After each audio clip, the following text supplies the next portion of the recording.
the whole DEI discussion, diversity, equity, and inclusion. This is where I'm going to go out on a limb. Okay. It's got an enormous branding problem.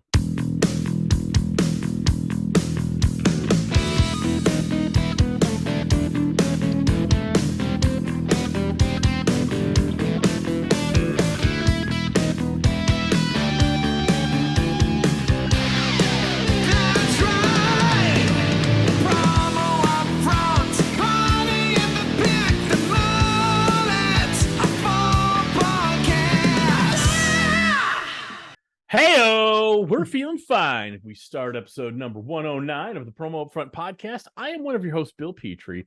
With me, as always, on this podcast, the platoon leader of Promo himself, the one and only Kirby Hasseman. Kirby, how the August are you? I'm doing really well, although I think, like a lot of people, I woke up and was like, it's freaking August already. I just don't, and again, that it feels like such a cliche thing to say, but man, as this year it felt like has gone so quickly, and need to make sure that I'm taking a breath and taking just the time to enjoy. And yeah, I'm doing well, but I'm trying to push myself to just enjoy. So how about you, bud? I'm doing great. It is August. We're getting ready to move our kids back to college in the next week or two. Whoop, whoop. I will miss them. It's been fun having them home, but it'll be fun not having them home too. So looking forward to that. It's just so stinking hot and humid right now, and the heat never bothers me, but here in Middle Tennessee, we do get an inordinate amount of humidity. So I haven't spent a ton of time outside, which, that's kind of my jam. So to me, August means September's around the corner. So I'll get a little bit of cooler weather. And so I'm looking forward to that. But, something else I'm looking forward to is sharing a little something, if I might, Kirby, if you would indulge me. I indulge you. I appreciate that. Most people know that Blue Generation is the premier apparel supplier in the promotional products industry, with every color, every size available. However, what people don't realize is how Blue Generation is driving corporate fashion forward with their Untucked collection. In fact, I'm wearing this one right now. This is the BG 7270. I love this shirt. It's an untucked shirt. It's very comfortable. I feel like it's very flattering. It makes me look like I've lost 86 pounds, which is awesome. And it's designed for that casual elegance. The Untucked collection looks amazing in the office as it does doing anything else you might do out on the town, while showcasing that modern and flattering style that people come to expect from Blue Generation. And I know you're a big fan of Blue Generation as well. Yeah, I am. And again, we've talked about this before in the sense that the untucked idea, the style of apparel is something that our end users are asking for. And so anytime somebody's meeting that, I think is really good. And the other thing is I didn't realize you were a fashion influencer. And so that's exciting to learn too. Oh, Kirby, you might want to wake up, because I am. And if anybody would like me to be a fashion influencer, I'll give you my address at the end of the podcast. But you know what? Let's talk about what's important here. Blue Generation truly, and I'm not joking here, they really do understand how to combine quality, style, comfort, and cost effectiveness to create something truly unique in the promotional products industry. And that is the Untucked collection. And the best part, deep inventory. They do not experience a lot of the same supply chain issues that other people do, because they don't manufacture in China. And that's a big thing. So with all the supply chain issues, Blue Generation has plenty of inventory to say, head over to visit our friends over at bluegeneration.com and wow your clients with some truly fashion-forward apparel. I know I'm going to head over there again. I might do a little shopping later on in the podcast, because I got to tell you, I put on the shirt today. I feel like $1 million. $1 million. Speaking of $1 million, let's earn $1 million while we broadcast at an exceptionally high level today. You have the upfront section of the podcast. What would you like to talk about? Yeah, so I came across an article, I'm all about the LinkedIn when it comes to different topics. And so this is one that's been a headline the last couple of days. And the headline reads, CEOs crack down on swag. So essentially, I'll sort of read you this: farewell to flexible working, as CEOs issue stricter demands to workers amid recession fears. So because of some of the challenges that people foresee or have seen in the economic area of our business, it's of all businesses, the CEOs are looking for ways to tighten down. And so one of the things that they have talked about is if CEOs think a recession is coming, everything from free swag, which is, I'm reading from this, to business dinners are being reconsidered to keep costs down. Other companies are slashing business trips, work parties, and limiting the perks they previously used to attract people in a tight labor market. So I have some thoughts about this. And number one, I think the headline is a little bit misleading, because they're talking about looking at costs all across the board, which I think to a degree do make sense. But I wanted to get your take on the idea that they're looking to, CEOs are cracking down on swag. Yeah, I think it's something that happens at the onset of every downturn, economic downturn or recession, whatever label you want to put on it. First thing that goes when things feel like they're going south in an organization, the first thing that is always cut is marketing, whether that's actual expenditures on advertising, whether it's personnel. That's always the first thing that goes, generally. Always the last thing to be hired back when things turn around. That's just kind of the nature of marketing and the way people view it, which I think you would agree is a huge mistake. I wouldn't go so far as to say double down on your marketing. We talked about this, I think, a few weeks ago. I think what you do is you look at your marketing. And where do we get more bang for our buck? And I will tell you right now, and I don't think we have to tell all three of our listeners on this podcast, I think they'll agree, the best bang for your buck, where you have control over distribution, you have control over the messaging, you have control over everything, is promotional products. So to me, I think you look at it, maybe you can do things a little more efficiently, but to just outright cut it or say we're slashing our budgets by 28% across the board is foolish, in my opinion. As this is not one of those moments where we're going to argue, but I had a couple, because I did have a chance to think about this a little bit. I had a couple thoughts, and I love what you had to say about it, but a couple things based on the article that I have in front of me. Like it could be just like CEOs look at frivolous spending. Okay, sure. What's frivolous spending, though? But the idea that if you are looking for a way to cut costs, looking at pool tables in the office, okay, sure. Like you are looking at things that you define as, hey, these are places we can cut back. That doesn't mean it is specifically branded merchandise, of course. Right. So that would be my first thing. Number two, I thought it was really interesting that sort of final line that they're looking to limit work parties and perks that they previously used to attract people in a tight labor market, right? So what I would say to you is that tight labor market was about 15 freaking seconds ago.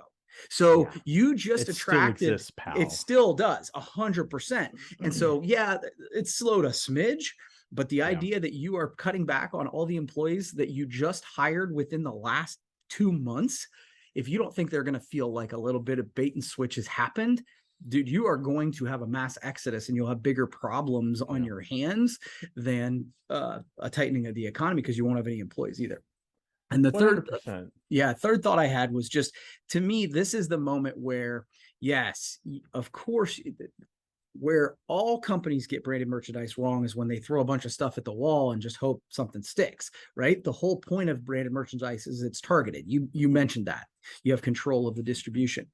But appreciation marketing is going to become more and more valuable during this. And it happens, it's funny, we were talking right before we started this, is that we've become the old guys a little bit. And I say a little bit just because it makes me feel better. But we've seen this happen before. And every time it's like the people who completely cut off, they lose some of their best talent. They lose some of their best, customers. Appreciation marketing right now is going to be incredibly powerful over the next 18 months. So those would be my takes on it. I love everything you said, and I agree with everything you said. And I think one thing that is always missing from this conversation, when companies are looking at how do we cut back internally and externally too, but mainly internally, how do we cut back to save money during a challenging economic time? Depending on your perspective and what you're talking about, there's two types of employees. We always talk about how there's disenfranchised employees, Mhm. but there's also enfranchised employees, right? There's two sides of that coin. When you get a group of trusted employees at every level of the organization to weigh in on what's important to them, it might surprise you, because what I see in a lot of these type of articles is people up at the, in the C-suite make a lot of assumptions of what's best for the company. And most of the time, frankly, they're right. But when it comes to employee perks, when it comes to how employees want to work, where they want to work, so on and so forth, I think you want to talk about empowering employees. You want to talk about making them feel like a part of a collective as opposed to being dictated to. Ask your employees, because that little $10 per employee expenditure for promotional products, for a hat, t-shirts, whatever it is, that makes people feel like they're part of something larger than themselves, most likely will pay tenfold in return. Yeah. And so I think, again, understand that cuts need to be made. I mean, that's an ebb and flow of a business, right? There's times to spend, there's times to cut. But just cutting because all I see is an expense and I can't point a direct return on it, because that's usually the argument, right? Right. Is really, really, especially this day and age where so much is really about how people are feeling about working where they're at. That's why there was the Great Resignation, right? Right. They didn't feel enfranchised. They didn't feel valued. I would say everything you said. I would say everything I said. And then on top of that, I'd say really get a group together at different levels of your organization and find out what's really important to them. Yeah. I know companies that have spent thousands and thousands, hundreds of thousands of dollars retrofitting their offices for people to come back to work. Now it's like they have these creative lounges and they have these wonderful kitchens and nap areas and wonderful. And they all made assumptions, and all the employees said, I still don't want to come back here because I got to drive. Yeah. Right. They didn't take into account what the employees really, really, really wanted. They made assumptions. And when you make assumptions, we all know what that does. So this is a totally tangential, but you saying that made me think of this. So one of our bigger clients, like a lot, they're in the manufacturing space. And like a lot of folks have just tried to hire, and because they can't make product fast enough, right? And so they hired. And so they were at a meeting recently, and they have made the announcement that they said that, you know what? We have worked to try and make everything okay for our employees because we're so desperate for employees. Right. And we've decided to change that. We've decided that if you want to work here, you want to work here. And it came from the feedback of the employees who were great. So great employees, because what they were doing in hiring all those folks, they hired a bunch of shitbirds who don't do anything, who are worthless. And so then by hiring them, they did not help the good employees. And so I was fascinated because I talked to several employees from this, and they were super excited to get rid of the dead weight, which totally caught me off guard because everybody's like, we need more help. Right. But the employees are like, we need good help. Like, we Absolutely. don't just need bodies and this is a fairly, not dangerous place to work, but you gotta be aware. And so it's like they've made it more dangerous. They're getting less. It's not helping me work less. And they got that feedback, I think, from listening to employees. And so it goes to your point. It's not just about the perks or whatever. It's about, hey, the people on the ground have a lot to say.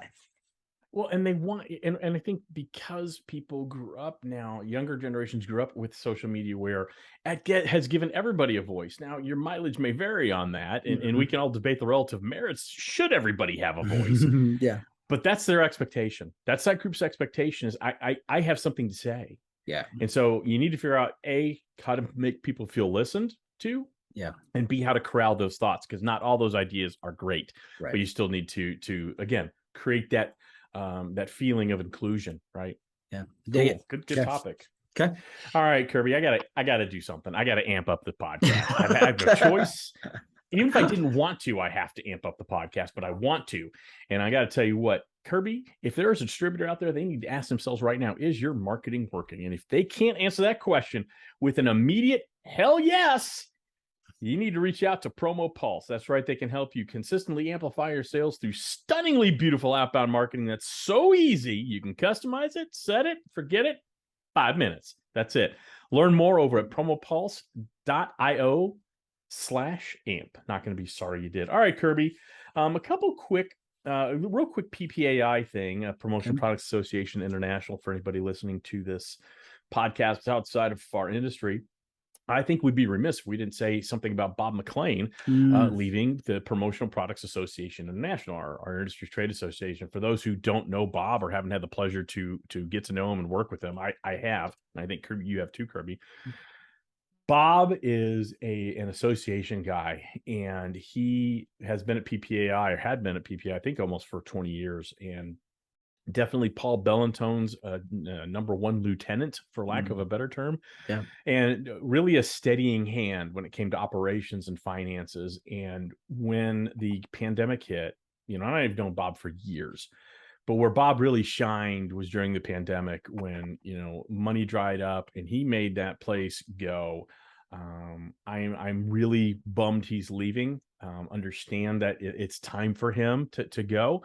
Sure. He and I had a nice little email exchange, and we're going to stay in touch, and I'm sure a lot of people will. What's interesting though is they bumped up Alan Peterson to senior vice president, and now he's going to have more expanded oversight into operations and programs. And one thing we've talked about in this podcast, and I just want to get your quick take on it. One thing we've talked about in this podcast is the importance for the Promotional Products Association, whether they're regional or national, to bring in more promo voices. You have Dale Denham, who's doing a really great job leading PPAI. They just hired Lindsay Davis in a critical role. It's also important they have the people who have the association background. I was going to say, yeah. By elevating Alan, who does come from, has a lot of association background. He's been at PPA, I think, for 5 years. And by the way, a great guy to talk music with if you ever have the chance. Okay. Really love the team that Dale's building. I'm bummed Bob's not going to be there, but I just wanted to say a quick shout out to Dale, the team doing a nice job of kind of building the PPAI we need, not the PPAI we might have been comfortable with. Yeah, and I think that you have had a voice saying we need more folks from the industry to be a part of the association. But I don't think I'm putting words in your mouth to say that you felt like it should all be people from the industry. Obviously, like a lot of organizations, I hearken to like football teams. It's funny how like you'll have a defensive disciplinary coach, and then the moment that doesn't work, they hire somebody who's a players coach, and they're all players coach, and they make these wild swings of culture.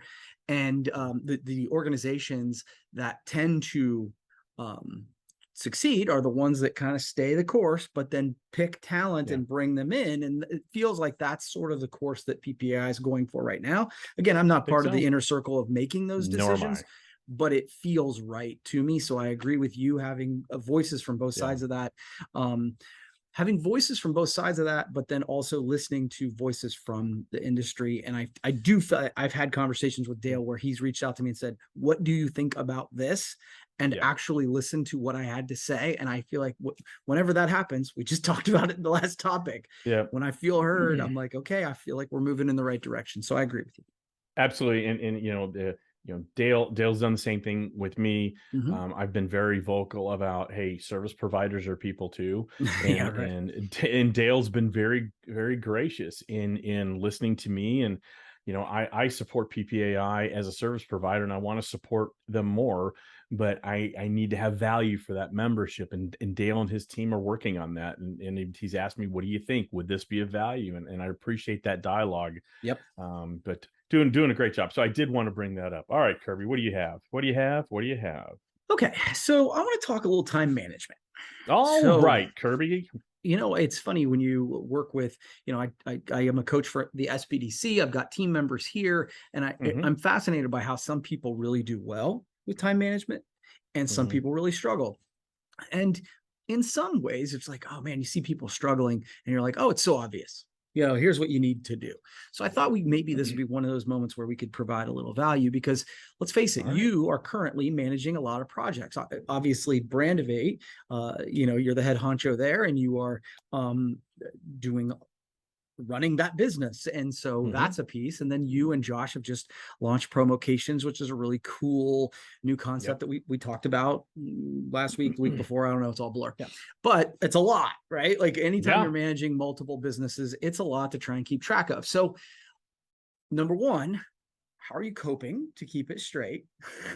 And what are some tips that you might give folks listening to? And again, just top of your head, I know I'm kind of springing this on you. And it's something I love to talk about. So if you want me to go first, I can give a few tips, but no, I'll have to. I don't think I could do what I'm doing now 10 years ago. You know, time management is something, it's never a destination. That's a journey. Time management, you figure out as you go. So what works for me may not work for other people. So the overarching thing is what I'll say is, and I think I have a blog coming out on this on Monday, which we've talked about before, but saying it in maybe a different way. So it's very funny you bring this up. People are busy. Everybody's busy. And it's one of those words you and I, it immediately makes us go, I don't like the word, because everybody I know is busy. You choose your activities, right? And so if I don't get to something repeatedly, that's not important to me, period. Okay. So the way I time manage is I work very efficiently. When I'm focused on a project, I turn off my email. Email can wait. And I'm not saying turn it off all day, but for a couple hours, I literally check my email in the morning. Right when I get up, I shut it down for most of the morning, and then I'll pick it back up in the afternoon. I know where and the other thing is I know where my productive work hours are. My productive work hours are from the time I wake up till about 2:33 in the afternoon. That's when I'm at my peak. That's when I can just bounce from project to project. I'm sharp, I'm clear, my mind is right. I can be focused. About 2:30, 3 o'clock, I start going, how's words? I like birds. I like music. Just because we're all human. That's when I start. That's when I crank up the music. That's when I pound through email. That's where I do the busy work of things like invoicing and reconciling the books and doing the things that are business. The creative stuff, I know that needs to be done in the morning. And so that's how I plan my day. So the way I manage my time is I know when I'm at my peak efficiency. And second thing is I use my calendar as my absolute tool. You and I have talked about this. If it's not on my calendar, it doesn't exist. So every client project that I have for the week, and I have weekly deliverables to almost every client I have on the Brandivate side, is in blue Monday morning from like 8 to noon. There's little half-hour blocks. They a lot of times take longer than a half hour. Most times they do. But as I do them, I delete that calendar item. They're recurring. So I just delete it for that week. So my goal is, as I go through my week, is to clear my calendar. So for example, preparing for the podcast, there's always a thing for about an hour on Wednesdays, puff prep. It's reminding me I got to prepare for the podcast. I need to write whatever script I need to for the sponsor read, and I need to come up with a couple topics, things like that. Once that's done, it's gone. It's off my list. So I like having a really clean calendar at the end of the week. That works for me. So to me, it's not being a slave to email, because we're so conditioned to bounce on that. Right. Same thing with social media. I get on social media, I do what I do, and I get off of it. People think I'm on it all the time, and I'm really not. So it's managing that. I use those tools for me. I don't let those tools use me. I use it for me. And then the calendar trick for me, that works very well. So I have things I got to do for Promocations. And just that's the way I do it. But that's not going to work for everybody. So my thing would be, if you consistently see yourself avoiding specific tasks, it's not important to you. So you need to figure out a way to either do it earlier and get it done, or outsource it to someone on your team, or whether it's a delegate CX or whatever it is. So I kind of rambled there. I apologize. No, not at all. That was good. And again, I just threw this at you. So I think no multitasking. It's the biggest myth in the history of productivity. No, and it's not like, and PS, there are people right now who are listening to this are going, no, I'm good at multitasking. No, you're not. You suck at it. Everybody sucks at it. There is a tiny percentage of people who can, but it's science. It's not my opinion. Yeah, you can be good. You can be good at it. Good is what you define as. I am good at multitasking. I also know those projects are going to take 5 times as long. Yeah. So I'm good at it. I can do multiple projects, but it's going to take a lot longer and the quality is going to suffer. Please continue. I apologize. No, it's totally fine. But see, my definition of that means that you suck at it, because you just said it takes 5 times Fair as enough. long. So to me, that's fair enough. I mean, can you do it? Sure. That's fair. Yeah, no, so that's fair. That's accurate. yeah. So focus is one of the things that you said. Love that. Yep. I'd throw in batch activities together. Mhm. I know you do Yep. that. I do. Since we were talking about it before we started recording we did. this. Yeah, well, you talked about I'm going to do midweek market. I've got 5 midweek marketing moments I'm about to record. Yep. I've got shirts right out there. Yep. And it'll, yep, absolutely. And one of the things that does is it gets your, like, so many times when you're switching tasks like that, it takes a while to get back into it. So when you're in Absolutely. it and you do it, that really helps. Delegate when you can. You sort of talked about that too. I think that makes sense. I've got some folks that I can trust, and I hand things off to, work early. I love that. I'm a big believer in creating routines.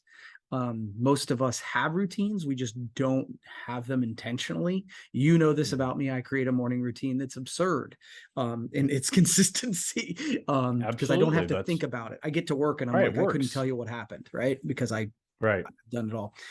And it was funny. So the other thing I wrote down while you were talking is you use your calendar, and I've said, if it's not on my calendar, it doesn't exist. Yeah. The task management software I use, I have my calendar, which is Outlook. And then I use Trello. And so the things that I lay out my week, kind of like what you're talking about. So I have a Monday tab, Tuesday, and I put the projects, and I'll put notes inside the tabs on the projects, and then I move them. I have a done thing that there's a dopamine hit that I get when I get to move it to done. And so I don't know. I thought that might be helpful for those listening when you're trying to manage multiple projects. It's a lot, and I know you're doing it, and it seems from the outside looking in like you're really doing it well. I'm sure there are days where you just want to curl up in a ball and sleep for 12 hours, but you're doing great. Well, thank you. And honestly, not that much. Again, the way it works for me, and again, I don't like recreating things that already exist. So I know a lot of people love Trello, and there's many other those things. I can use Outlook, my Outlook calendar it's fine for that. No, and it's for me. It's like, to me, why would I duplicate that? Now I got to go somewhere else. Yep. And until it stops working for me, I'll continue to do it. And there are days that are heavier than others. There's some days I wake up and my calendar is just filled, but that's okay. I'd rather have it that way. And just like the dopamine rush you get when you move something to a digital outbox and it doesn't exist anymore, it's done. When I look at the end of the day and I've cleared my calendar, it's a win. and it's such a great thing. So good topic, and hopefully that helps some people out. All right, Kirby, we talked about this a few weeks ago. Maybe I say a few weeks, and it's just a catch-all phrase for I don't know when we talked about it. So could have been 10 years ago. We talked about diversity. We talked about a blog I wrote for Promo Kitchen, and we talked about how it's really incumbent upon the larger companies in our industry to really lead this, whether it's regionals, whether it's PPAI as the industry trade association, whether it's ASI, whether it's large distributor companies, but those are the people that have the power to bring in diverse folks. Well, we'd be remiss if we didn't celebrate when that happens and at least mention it. Okay. And Halo hired 3 key executives. Excuse me. 3 key executives that celebrate diversity. They're no EVP and CFO. They're senior vice president and CIO, and they're senior vice president of business transformation. They're all diverse. One is a woman.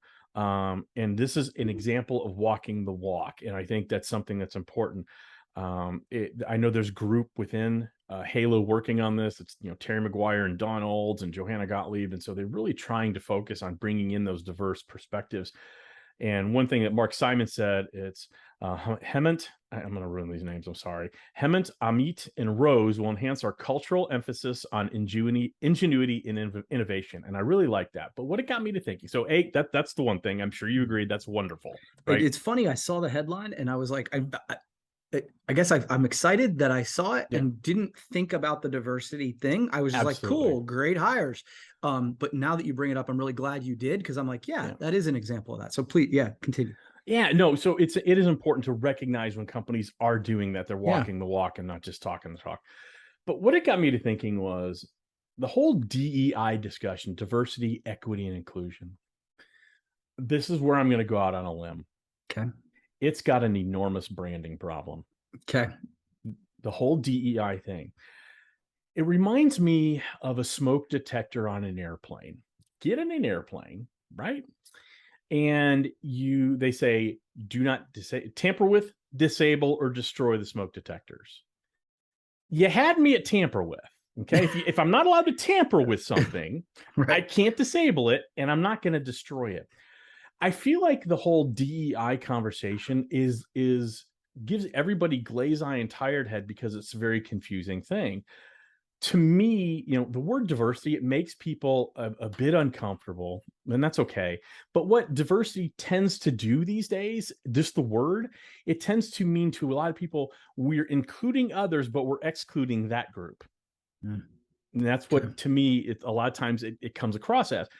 Equity, that's a tough one because it means different things to every single person. Yeah.